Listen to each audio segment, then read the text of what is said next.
After her family abandons her in the ICU for a beach vacation, 911 dispatcher Rowan discovers a mysterious stranger paying her bills. A buried family secret emerges, proving that the man her mother called a monster is actually her savior. A new story is ready. Watch until the end. Subscribe now to see Rowan's ultimate revenge and the truth that changed everything. Don't miss the final twist. I used to think that silence meant peace. I was wrong. In the Hargrove family, silence was just the sound of a trap being set. It was Thanksgiving at the Oakwood Club in Chicago. The room smelled like expensive perfume and roasted turkey. 20 members of my husband's family sat around a long mahogany table. My husband Daniel wouldn't look at me. He kept staring at his wine glass like he was counting the bubbles. His father, Mason, stood up and cleared his throat. He didn't give a toast about gratitude. Instead, he reached into his blazer and pulled out a thick manila envelope. He didn't hand it to me. He slid it across the white tablecloth. It made a soft, scratching sound that felt louder than a gunshot. I looked down. The word divorce was printed in bold black letters. I looked around the table. No one looked surprised. My mother-in-law, Gloria, just took a sip of water. That's when the side door opened and Vanessa, Daniel's ex-girlfriend, walked in wearing Gloria's favorite diamond necklace. They weren't just ending my marriage. They were replacing me before the main course was even served. My name is Elena. For 5 years, I thought I was building a life. Now, looking at the divorce papers on the Thanksgiving table, I realized I was just occupying a space they had rented out to me. I met Daniel in the autumn in Chicago. It was a cold, windy day near Millennium Park. I was working as a junior graphic designer, and he was already climbing the ladder at his father's investment firm. When we met, he didn't act like a man with a trust fund. He acted like a man who was lonely. "You have a way of making everything feel calm," he told me on our third date. I believed him. I wanted to be his calm. I grew up in a small house in Ohio where we talked about our feelings. My parents didn't have much money, but we had a lot of noise and a lot of love. Daniel's world was different. It was quiet. It was expensive. It was made of glass and polished stone. When he took me to meet Mason and Gloria for the first time, I wore my best navy blue dress. Their house in Lake Forest looked like a museum. "Elena is an artist, Dad," Daniel said during dinner. Mason didn't look up from his steak. He cut a perfect square of meat. "Design is a hobby, Daniel. We are in the business of legacies." Gloria was worse. She didn't use harsh words. She used reminders. Every time I spoke, she would smile thinly and bring up Vanessa. "Vanessa always loved this Chardonnay," Gloria would say.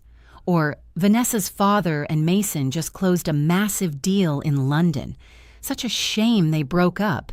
They were such a power couple." I would look at Daniel, hoping he would say, "But I love Elena." He never did. He would just reach under the table and squeeze my hand. At the time, I thought that squeeze meant, "I'm on your side." Now I know it meant, "Please stay quiet so they don't get angrier." We got married a year later. It wasn't the wedding I wanted. I wanted a small garden party. Mason wanted a gala at the Drake Hotel. He paid for it, so he made the rules. I felt like a doll in a white dress. I remember standing in the hallway before the ceremony.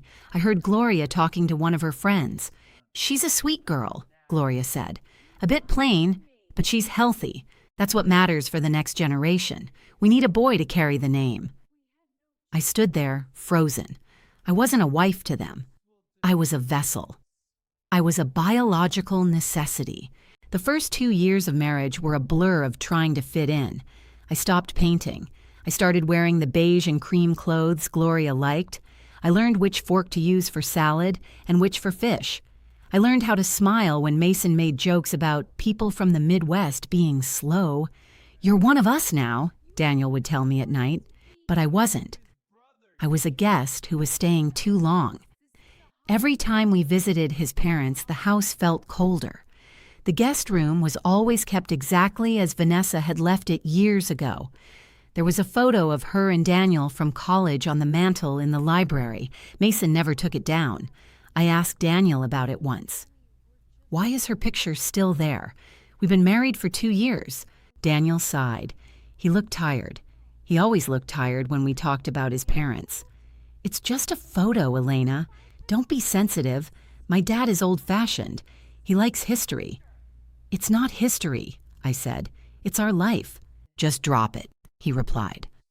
That was the beginning of the end of our talking. He started staying later at the office. He started drinking a second scotch before bed. I thought he was stressed about work. I thought if I worked harder to be the perfect wife, he would come back to me. I spent my days making sure the apartment was perfect. I made the meals his mother liked. I went to the charity events Mason told me to attend. I was a ghost in my own home. I was doing everything right, but the walls were closing in. I didn't realize that in a family like the Hargroves, you don't get points for being good. You only get kept if you are useful. And I was about to become useless in the only way they cared about. The change happened on our 3rd anniversary. We were at dinner with Mason and Gloria. The appetizers hadn't even arrived when Mason leaned forward. 3 years, he said. That's a long time to be just the two of you. I felt a knot in my stomach. We've been busy, Mason. Daniel is working so hard. Work is for providing for a family, Mason said. His voice was like ice. A man without an heir is just a man spending money. We need to see progress, Elena. Gloria nodded. She reached into her purse and pulled out a business card. She pushed it toward me. It was for a high-end fertility clinic in downtown Chicago. "I've already made an appointment for you," Gloria said. "Next Tuesday at 10. Don't be late." I looked at Daniel. I was begging him with my eyes to say something, to say we weren't ready, to say it was our business. Daniel didn't look at the card. He didn't look at me. "It's a good clinic, Elena. Mom just wants to help." "I don't need help yet," I whispered. "We haven't even been trying that long." "Clearly," Mason snapped, "you aren't trying hard enough." After that night, the pressure became a physical weight. Every phone call from Gloria started with the same question. "Any news?" When I said no, the silence on the other end of the line was deafening. Then came the emails. Gloria would send me links to articles. The dangers of delayed pregnancy, the importance of male heirs in business legacies, new treatments for infertility. I felt like a failing machine. Every time I got my period, I would cry in the bathroom, not because I was heartbroken about a baby yet, but because I was terrified of what Mason would say. At family dinners, the atmosphere turned toxic. They stopped asking about my life. They stopped asking about my work. They only talked about other women who were pregnant. "Did you hear about Sarah?" Gloria asked one Sunday. "She's having twins on her first try. Some women are just naturally gifted at motherhood." I looked down at my plate. I felt small. I felt broken. Daniel became a stranger. When we were alone in our bedroom, he was cold. He didn't want to touch me. He didn't want to talk. "Maybe we should go to the clinic," I said one night. I was crying.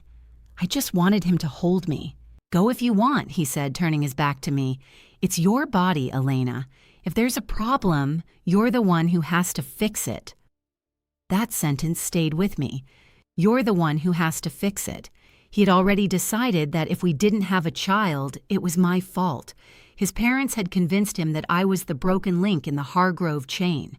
A week later, Gloria invited me to lunch. She didn't invite Daniel. We sat in a quiet, white tablecloth restaurant. She didn't even look at the menu. "We are very disappointed, Elena," she said. "I'm trying, Gloria. I really am." "Are you?"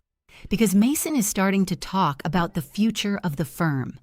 He wants to leave it to Daniel, but he won't leave it to a dead end. If you can't provide what this family needs, you are wasting our time." I felt a surge of anger, but I pushed it down. I was a victim of their expectations, and I was too tired to fight back. "I'm going to the doctor on Monday," I said. "Good," Gloria said, "because Vanessa is back in town. She's already had a son with her first husband. She's proven she can do it. Don't make us regret our choices, Elena." I walked out of that restaurant trembling. I realized then that I wasn't a person to them. I was a business deal. I was a contract. And according to Gloria, I was failing to meet the terms. I went home and waited for Daniel. I wanted to tell him what his mother said. I wanted him to be angry for me. But when he walked through the door, he didn't even say hello. He went straight to the bar and poured a drink. "Your mother threatened me today," I said. Daniel took a sip of his scotch. He didn't look surprised. "She's just anxious, Elena. We all are. Just do the tests. Let's get this over with." I realized then that I was completely alone. I was in a house with a man who didn't care about my heart, only my biological clock. I was surrounded by a family that was already looking for my replacement. I sat in the dark living room long after Daniel went to sleep. I felt like I was disappearing. I was the wife, but I was being treated like a servant who wasn't performing her duties. I didn't know then that the problem wasn't me at all. I didn't know that the man upstairs was hiding a secret that would make all their lectures and all their cruelty look like a sick joke. I just sat there and wondered how my life had become a series of appointments and insults. I felt like a victim, but I was starting to realize that if I was going to survive the Hargroves, I couldn't just be a victim anymore. The doctor's office was too bright. It smelled like lemon cleaner and high-end magazines. I sat on the edge of the examination table, wearing a thin paper gown that crinkled every time I breathed. I felt small. I felt like a broken clock that someone was trying to take apart to find the loose gear. Daniel wasn't there. He told me he had a crucial meeting with a client from Dubai. "You can handle a doctor's visit on your own, Elena," he had said that morning while tying his silk tie. "It's just a checkup." But it wasn't just a checkup. It was an interrogation of my body. The doctor, a woman with gray hair and a kind face that felt pitying, sat down with a clipboard. She looked at me for a long time before she spoke. "Elena, we have the results from your blood work and the ultrasound," she said. I held my breath. I felt like my heart was going to crack my ribs. "You have polycystic ovary syndrome, PCOS," she explained. "It's very common, but in your case it means your hormones are out of balance. It makes ovulation irregular. It doesn't mean you can't have children, but it means it might be a long, difficult road. We might need to start treatments immediately." I didn't cry. I just felt a cold numbness spread from my chest to my fingertips. All I could think about was Gloria's face. All I could hear was Mason's voice talking about legacies. "Is it my fault?" I asked. My voice sounded like a child's.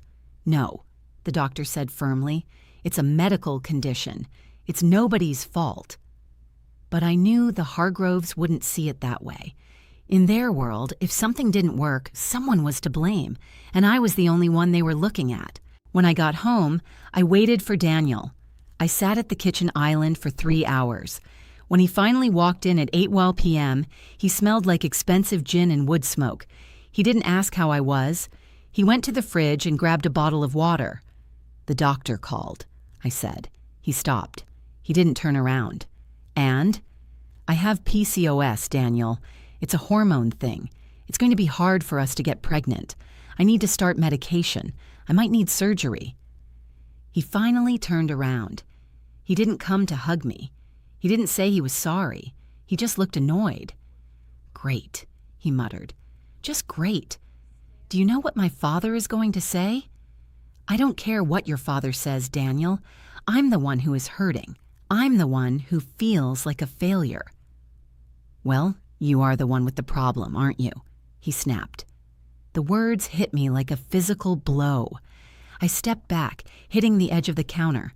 My own husband was looking at me like I was a faulty product he had bought at a store. "I'll tell my parents," he said, heading toward the stairs. "Don't bother calling them. They'll want to discuss next steps with their own doctors." The next week was a living nightmare. I didn't have to call Gloria. She called me every hour. She didn't offer sympathy. She offered solutions that felt like insults. "I've sent you a list of specialists," she said over the phone. "And I've sent you a diet plan. No sugar, no carbs. If you're going to be difficult to impregnate, the least you can do is keep your body in peak condition." "I'm not difficult to impregnate, Gloria. I'm sick." "Don't be dramatic, Elena. You're a Hargrove now. We don't do sick. We do results." At dinner that Friday, Mason didn't even greet me.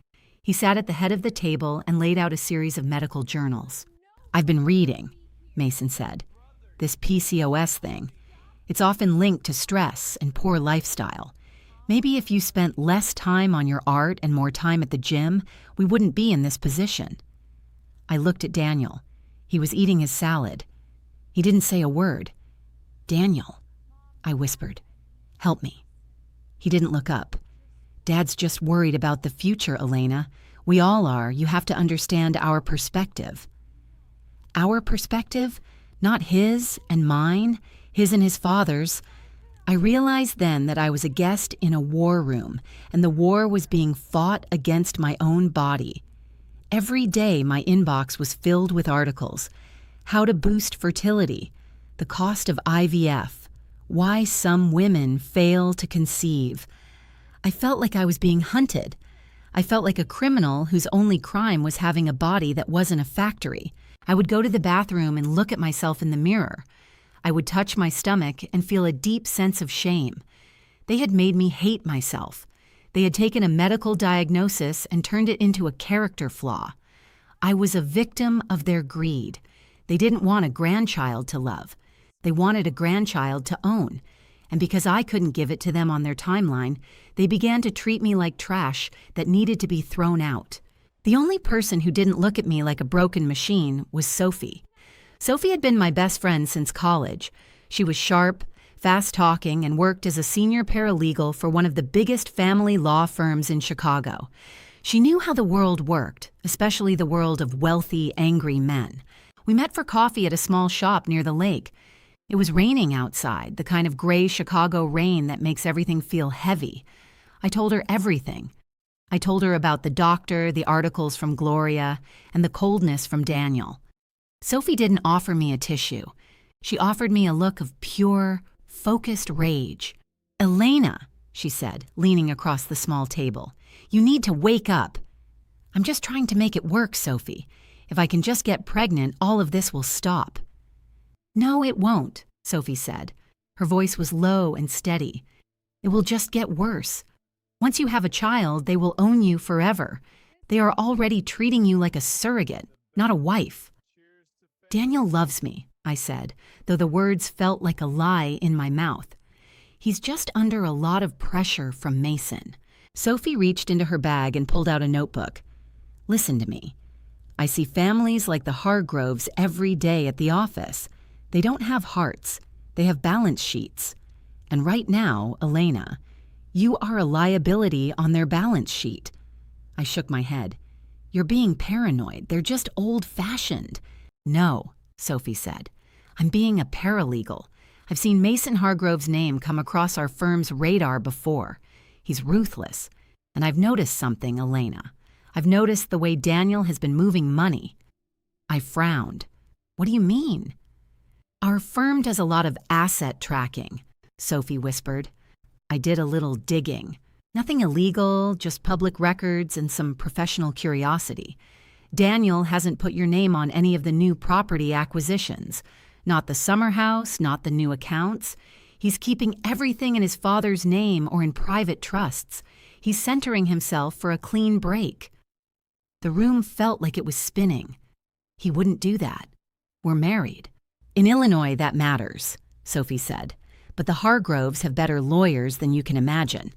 Elena, I need you to start doing two things. First, I need you to stop sharing your medical data with them. Keep your own records. Second, I want you to take this." She handed me a small, plain white envelope. "What is this?" I asked. "Information," Sophie said. "Legal protections. A list of things you need to document. Every time Gloria sends an insulting email, save it. Every time Mason makes a threat at dinner, write down the date, the time, and who was there. Every time Daniel ignores you, record it. Hoard."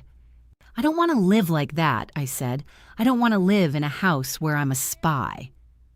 "You aren't a spy," Sophie said, her eyes softening. "You're a woman in a cage. I'm just giving you the key. You might think you don't need it now, but one day the door is going to lock and you'll be glad you have it." I took the envelope and tucked it into my purse. I felt a sense of dread.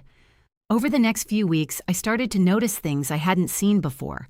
I noticed how Daniel would leave the room when I got a phone call. I noticed how he had changed the passwords on our joint investment accounts for security reasons. I remembered Sophie's words. They don't have hearts. They have balance sheets. One night, I caught Daniel on the balcony. He was talking on the phone. His voice was low, but the wind carried his words to me. "I know, Dad," he said. "I'm handled.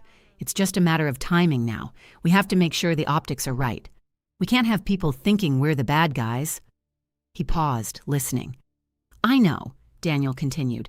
"Vanessa is willing to wait. She understands the stakes." I felt like the floor had disappeared. Vanessa. He was talking about his ex-girlfriend. He was talking about me like I was a problem to be handled. I retreated back into the shadows of the living room before he could see me. My heart was pounding. I realized then that Sophie wasn't being paranoid.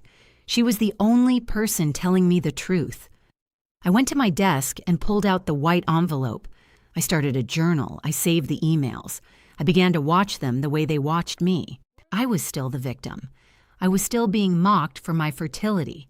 I was still being ignored by my husband. But for the first time, I wasn't just taking it. I was gathering stones. I didn't know yet that a storm was coming. I didn't know that Thanksgiving was going to be the day they tried to destroy me. But because of Sophie, I was starting to realize that the Hargroves weren't the only ones who could keep secrets. I was hurt. I was lonely. I was deeply neglected, but I was no longer blind.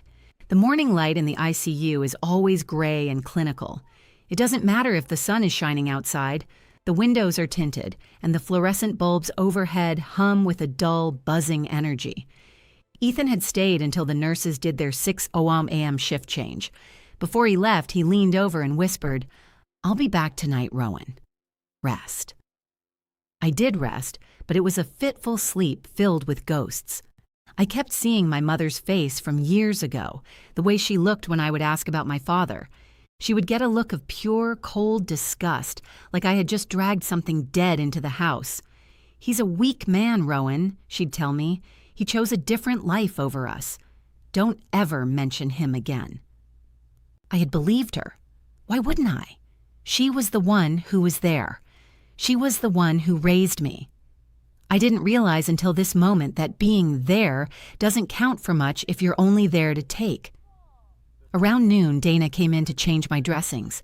She was humming a little tune, trying to keep the mood light. I waited until she was finished before I asked the question that had been keeping me awake. "Dana," I said, my voice finally sounding a bit more like my own. "Ethan mentioned something about the hospital bill. I know my deductible is huge. My parents mentioned it too. They said they didn't have the money." Dana stopped, her hand on the tape. She looked at me, then looked at the door. "I probably shouldn't be telling you the financial details, Rowan. That's usually for the billing department." "Please," I said. "I've spent 5 years paying everyone else's bills. I need to know who is paying mine." Dana sighed and sat on the rolling stool. "Your mother came in the day after you were admitted. She went to the billing office. She was very upset, not about your condition, but about the cost.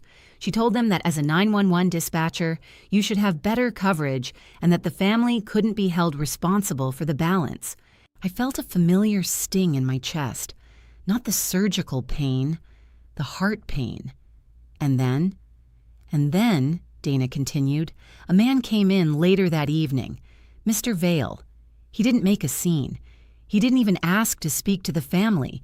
He just handed over a credit card and paid the entire outstanding balance. The deductible, the co-pays, the projected cost of the private room, all of it. He told the clerk to make sure the receipt was put in your personal file, not sent to your home address." I closed my eyes. "How much was it?" "Nearly $15,000, Rowan. He paid it without blinking. He told the clerk, she's already paid enough for 1 lifetime. I let out a breath I felt like I'd been holding since I was 10 years old. $15,000. That was more than my mother's car was worth.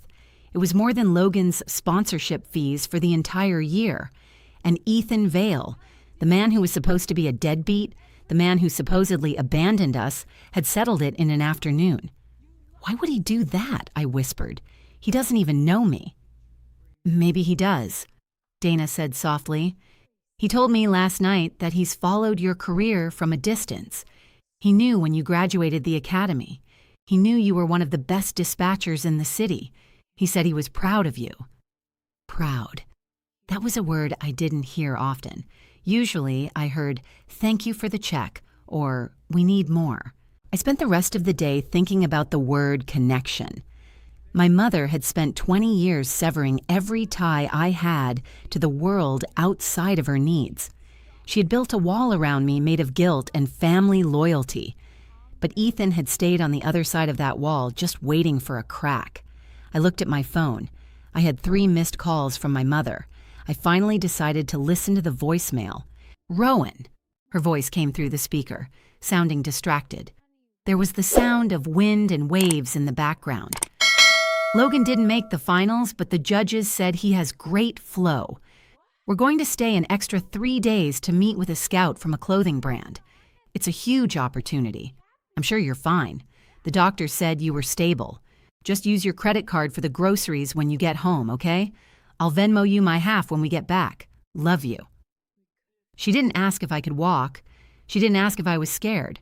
She just assumed the ATM was still functional. I realized then that the secret connection wasn't between my mother and me. It was between the man in the hallway and the girl in the bed. We were both victims of the same woman's narrative. She had rewritten our history to suit her budget. She had made him a villain so she could be the martyr, and she had made me a servant so she could be the queen. The truth wasn't just coming to the surface. It was breaking through like a flood. The next evening, Ethan came into the room earlier. The sun was still setting, casting long orange shadows across the floor. He brought a small bag with him.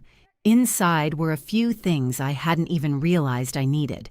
A real hairbrush, some high-quality lotion because the hospital air was drying out my skin, and a paperback book by an author I used to love. "How did you know?" I asked, holding the book. He sat down in the visitor's chair. He looked a little less tired tonight. "You used to carry those books everywhere when you were little. You'd sit in the back of my truck while I was working on job sites and read until the sun went down. I figured some things don't change." I didn't remember the truck. I didn't remember the job sites. But as he spoke, a faint memory flickered. The smell of sawdust and the sound of a radio playing country music. "Ethan," I said, setting the book aside, "why did she tell me you were gone? Truly."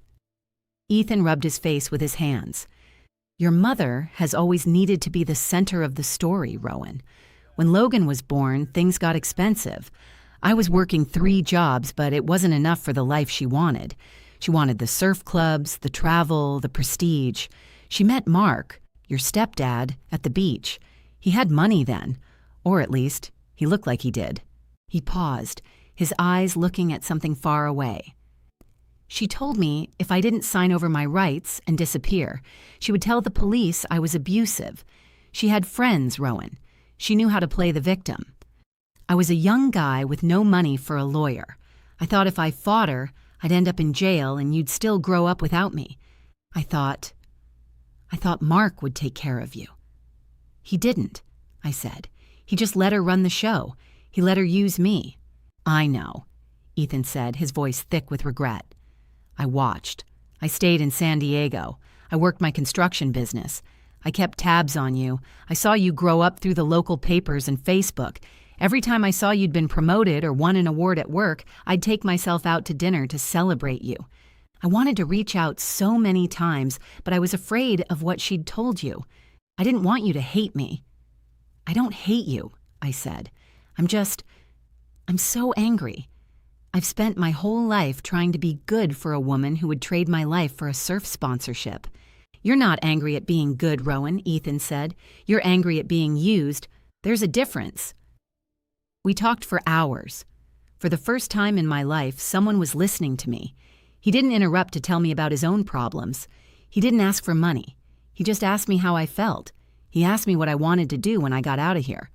"I want to go somewhere where no one knows my name," I said. "I want to have a bank account that only I can see.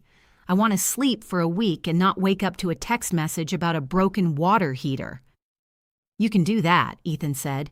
You have the strength. You've been the strongest person in that family for years. You were just using your strength to carry people who refused to walk. As the night wore on, the truth about my family started to feel less like a tragedy and more like a map. I could see the exits now. I could see where I had been led astray and where I could finally turn around. The betrayal of them leaving for Cancun was the final straw, but the foundation had been rotting for a long time. Ethan wasn't just a visitor, he was a mirror. He was showing me what I had lost, but also what I could still be. "Tomorrow they come back," I said, looking at the clock. It was nearly midnight. "I know," Ethan said. "Are you ready?" "No," I admitted, "but for the first time, I don't care if they're ready for me." He stayed with me until I fell asleep. When I woke up the next morning, there was a small cup of coffee from the good place down the street sitting on my table, and a note that said, "I'm just a phone call away, always." I felt a strange sense of calm. The ICU was still quiet, and the machines were still chirping, but the silence didn't feel heavy anymore. It felt like a clean slate. I was Rowan Carter. I was a survivor, and I was finally done paying for a life that didn't belong to me. Day 10 arrived with a heat wave that even the hospital's industrial cooling system couldn't quite beat. I was sitting up in a chair for the first time, my legs feeling like they were made of jelly, when I heard the unmistakable sound of my mother's voice in the hallway. It wasn't the voice of a worried parent. It was the voice of a woman who was annoyed by the parking situation. "I'm telling you, Mark, the valet was incredibly rude, and Logan's board bag is still in the trunk. We need to get this over with so we can go home and order pizza. I'm exhausted from the flight." The door swung open. My mother walked in first, wearing a bright floral sundress and a straw hat pushed back on her head. Her skin was a deep golden tan. My father followed, looking bored, and Logan was behind them, wearing headphones around his neck and checking his reflection in the glass of my heart monitor. "Oh, look at you, you're up," my mother exclaimed. She didn't come over to hug me. She stood by the foot of the bed and fanned herself with a discharge pamphlet. "You look a little pale, honey, but the doctor said you were doing great. Cancun was incredible, by the way. You would have loved the resort. Very zen." "I was in a coma for 2 of those days, Mom," I said. My voice was steady. It was the voice I used on the dispatch line when I was talking someone through a crisis. "Well, you're awake now, aren't you?" my father chimed in. "Let's look at the bright side. We got the scout to look at Logan's footage. This trip was a game changer." I looked at Logan. "Did you win?" He shrugged, not looking up from his phone. "Nah, the waves were trash on finals day, but I got some sick clips from my Instagram. Hey, did you see my post? I tagged you in the one where I said I was surfing for your recovery." I hadn't seen it. I didn't care. "The hospital bill was paid," I said. My mother stopped fanning herself. Her eyes sharpened. "Oh? Did the insurance finally kick in? Thank God. I was worried we'd have to dip into the travel fund for the next tournament." "The insurance didn't pay it," I said, "and neither did you." The room went quiet. My mother's expression shifted from feigned concern to genuine confusion. "What are you talking about? Who else would pay it?" "I did," a voice said from the doorway.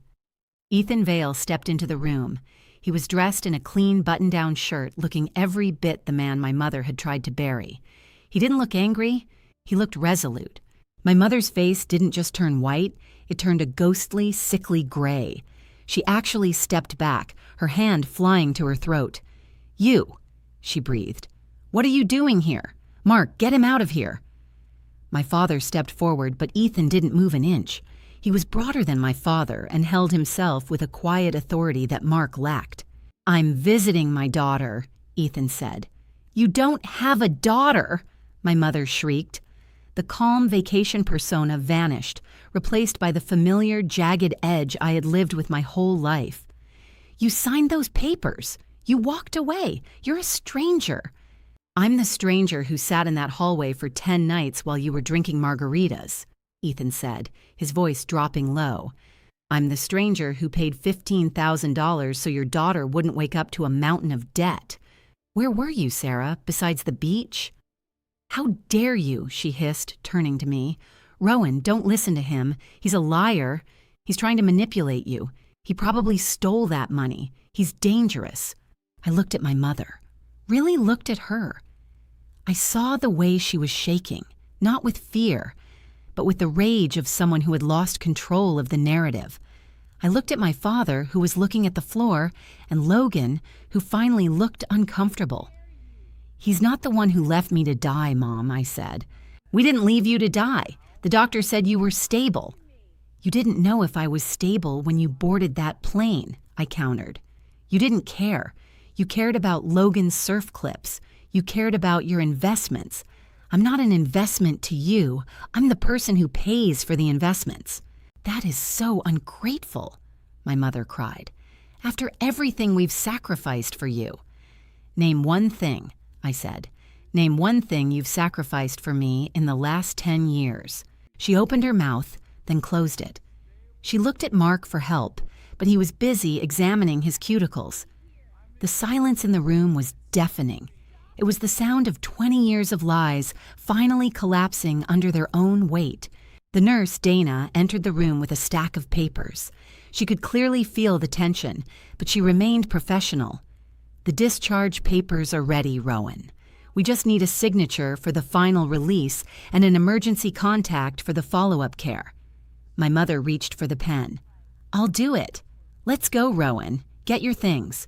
We have a lot to talk about at home, and we need to discuss how we're going to pay Ethan back, because we aren't accepting charity from him." I reached out and took the pen before she could touch it. "No," I said. "No?" My mother blinked. "What do you mean, no?" "I'm not going home with you," I said. I looked at Dana. "I want to update my emergency contact information, remove Sarah and Mark Carter, add Ethan Vale." My father finally spoke up. "Now hold on, Rowan. You're being emotional. You've had a major heart event. You're not thinking clearly. You owe us—" "I owe you nothing," I interrupted. I felt a surge of strength that had nothing to do with my physical health. "I did the math, Dad. $90,000 over 5 years. That's more than enough for my upkeep. I've paid for the roof, the cars, the surfboards, and the vacations. The debt is settled." I turned back to the paperwork. I signed my name with a steady hand. "I'm also canceling the automatic transfers to the joint household account," I continued, "and I'm changing my phone number. If the pool pump breaks, call a repairman. If Logan needs a coach, tell him to get a job. I'm done." "You can't do this," my mother screamed. She looked like she wanted to lung at me, but Ethan stepped slightly in front of my chair. "We're your family. You can't just walk away because of one little mistake." "It wasn't a mistake, Mom," I said, my voice dropping to a whisper that carried more weight than her shouting. "It was a choice. You chose Cancun. I'm choosing me." I looked at Logan. He actually looked sad for a second, but then his phone buzzed and his eyes flicked down to the screen. Even now, he couldn't stay present for more than a minute of my life. "Get out," I said. "Rowan." My father started. "Get out," I yelled. The monitors behind me spiked, chirping a warning, but I didn't care. They stood there for a moment, stunned. My mother looked at Ethan with a look of pure venom, then turned and marched out of the room. My father followed, muttering something about disrespect. Logan was the last to leave. He paused at the door. "Hey, Ro," he said, "can I still use your Netflix login?" I didn't even answer. I just stared at him until he turned and walked away. The room was suddenly very quiet. The chaotic energy they brought with them had evaporated, leaving behind only the sterile smell of the hospital and the presence of the man who had stayed. I looked at Ethan. "Where do we go now?" "Wherever you want," he said. "I have a guest room at my place. It's quiet, no surfboards, no pool pumps, just a garden and a lot of books. You can stay as long as you need to get your feet under you." I took a deep breath. For the first time in a decade, my chest didn't feel tight. The incision hurt, sure, but the crushing weight that had been sitting on my heart since I was a little girl was gone. "I think I'd like that," I said. I stood up, leaning on Ethan's arm. I was weak and I was shaking, but as I walked out of that hospital room, I didn't look back. I wasn't the girl who saved everyone anymore. I was the woman who had finally saved herself. The air on the San Diego coast usually feels heavy and damp, but today it felt like it was clearing my lungs for the first time in years. I stood on the sand, not far from where the waves were lazily rolling in. I wasn't at the crowded beach where Logan usually competed. I was at a quiet spot Ethan had told me about, a place where the tourists didn't go. I was finally discharged. My bags were in the back of Ethan's truck, the same truck that smelled of sawdust and old coffee, just like in my flickering memories. I pulled my phone out of my pocket. It had been off for 3 days. The moment the screen glowed to life, the notifications started screaming. 34 missed calls, 56 text messages, most were from my mother. "How could you do this to us? The mortgage is due on the 1st. "Mark is furious. You're being so cruel, Rowan. "Logan had to cancel his next trip because the deposit bounced. I hope you're happy." I didn't feel the surge of guilt I expected. I didn't feel the urge to call her back and apologize for being alive. I just felt empty, like I was looking at a bill for a store I no longer shopped at. I hit the Select All button and then Delete. Then, I did something I should have done years ago. I changed my number. Ethan stood a few feet away, leaning against the railing of the boardwalk. He wasn't hovering. He wasn't demanding my attention. He was just there, a steady presence in the background of my new life. "You okay?" he asked, his voice catching the wind. "I am," I said, and I meant it. I keep waiting for the world to end because I said no, but the sun is still out. "The world doesn't end when you stop carrying it," Ethan said gently. "It just gets a lot easier to walk." We sat on a bench and watched the horizon. I thought about the 911 calls I used to take. I thought about all the people I told to stay calm, to breathe, to wait for help. I realized that I had spent my life waiting for my family to be the help that arrived. I had been waiting for them to save me from the very exhaustion they were causing. But help hadn't come in a siren. It had come in the form of a man my mother tried to erase. It had come in the form of a nurse who saw my loneliness and decided to speak up. My mother always told me that family was the people who show up. She used that phrase to keep me trapped, to make me feel like I owed her for the bare minimum of my existence. But as I sat there with Ethan, I realized she was actually right. She just didn't realize she wasn't on the list. Real family isn't about whose blood is in your veins. It's about who stays outside your ICU door at 2 a.m. when you have nothing left to give. It's about the person who pays your bills, not because they want to control you, but because they want you to be free. "Ready to go home?" Ethan asked. "Yeah," I said, standing up. "I'm ready." As we walked to the truck, I felt a quiet power settling in my chest. I still had a long way to go. My heart was still healing, and my bank account was starting from zero. But for the first time in 29 years, my life belonged to me. Sometimes the strongest thing you can do isn't holding on. It's finally letting go of the hands that only reach out to take.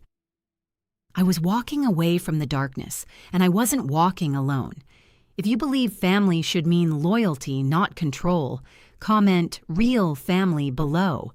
And if stories about betrayal, survival, and quiet justice speak to you, subscribe for more stories like this. Because sometimes the strongest revenge isn't destroying people, it's finally walking away from them.